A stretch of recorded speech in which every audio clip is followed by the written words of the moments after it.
Hey guys, so today I'm just gonna run through a few ingredients that I use when I cook to keep things low calorie but really tasty as well. And when I say low calorie, I'm not actually into like a low calorie diet, but the way I look at it is you wanna eat more of the really nutritious stuff. And so you want to make sure that anything that you flavor your foods with, like any sauces that you make, any sauces that you use, are going to be lower in calories. Therefore, you can eat, for example, more chicken or more fish or more rice or more potatoes because that's the good stuff. And so therefore, we want to limit the amount of calories that goes in from our sauces and our flavors. And so these are just my go-to that I use every week, almost every night. Switch it up a little bit, and some of the things that my husband uses when he preps the chicken that he makes for his weekly lunch as well.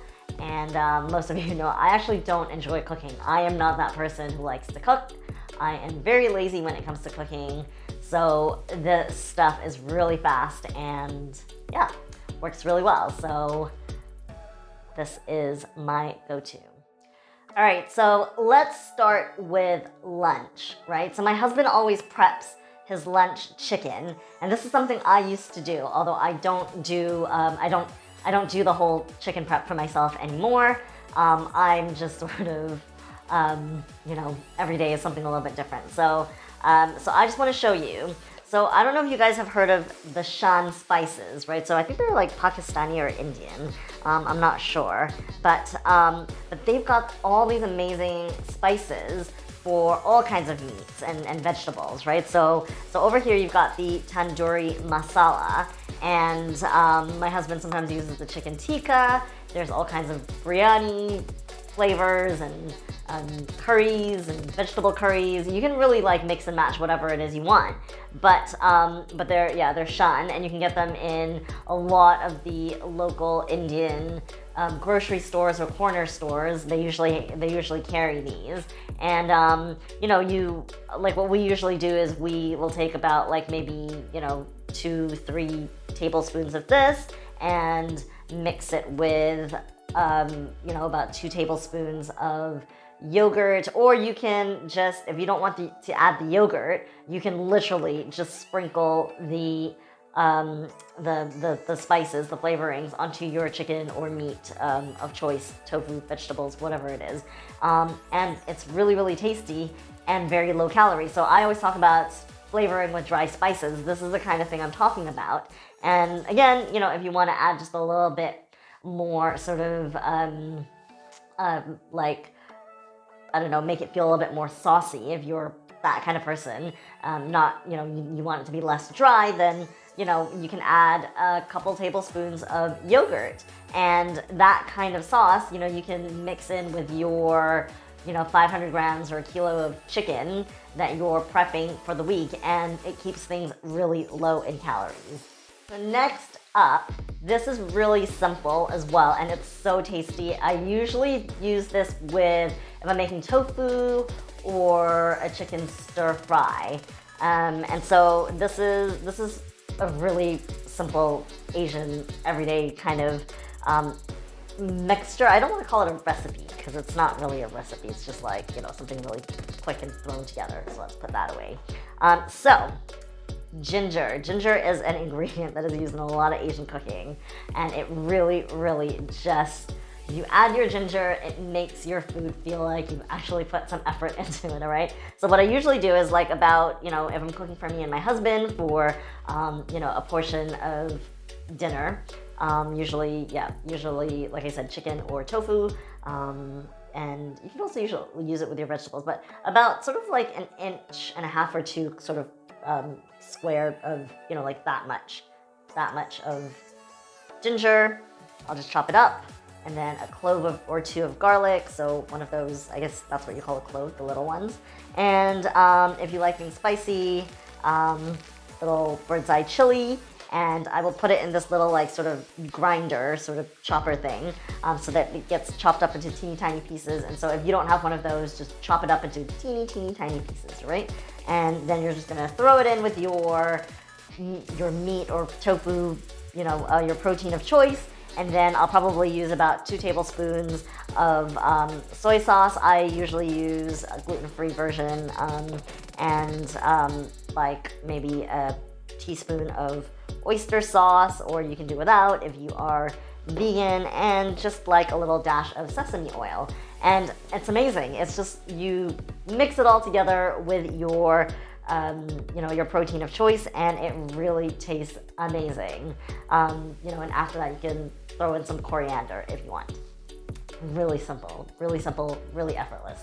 Alrighty, and if I am feeling incredibly lazy and I really don't even want to prep any of this stuff, then these are the go-to, guys. Let me just put this aside. So, this is my go-to. What is this? This is Japanese Furikake, all right? And so it's kind of like that, like this dry seasoning that you can, you cook your fish or your chicken or whatever, and then you've cooked your plain rice, and you literally just sprinkle the stuff on top of it, and it's got different things like sesame seeds. There's some dried sort of fish flavorings. There's some salt. There's some what is this?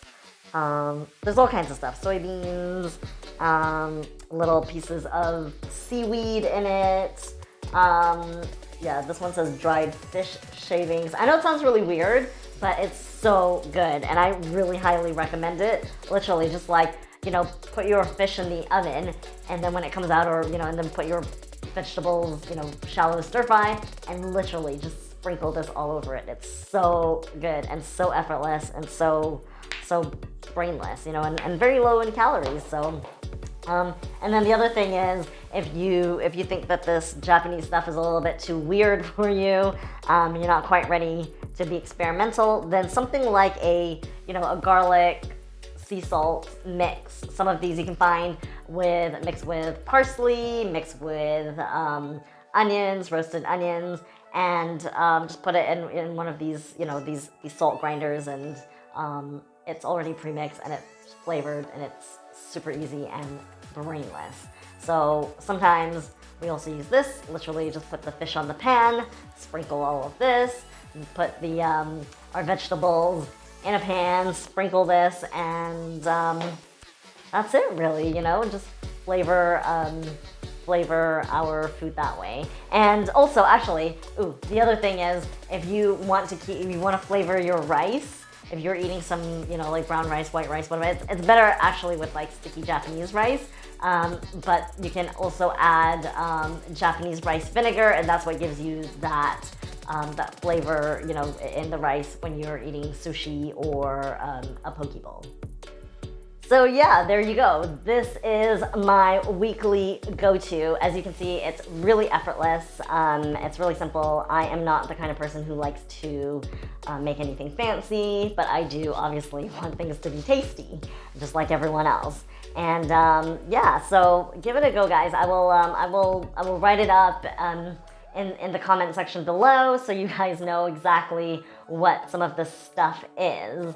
And like I said, I am not into, I'm not into these really weird, like low calorie, 0 calorie barbecue sauces and ketchups and dressings and all that kind of stuff, because you can just make this stuff and it's low in calories. It doesn't have to be 0 calories, just, low in calories, so that you then are able to have more of the good stuff. You can have more of the meat, more of the proteins, more of the rice, more of the carbs, and still have like really yummy food. So, yep, that is my go-to.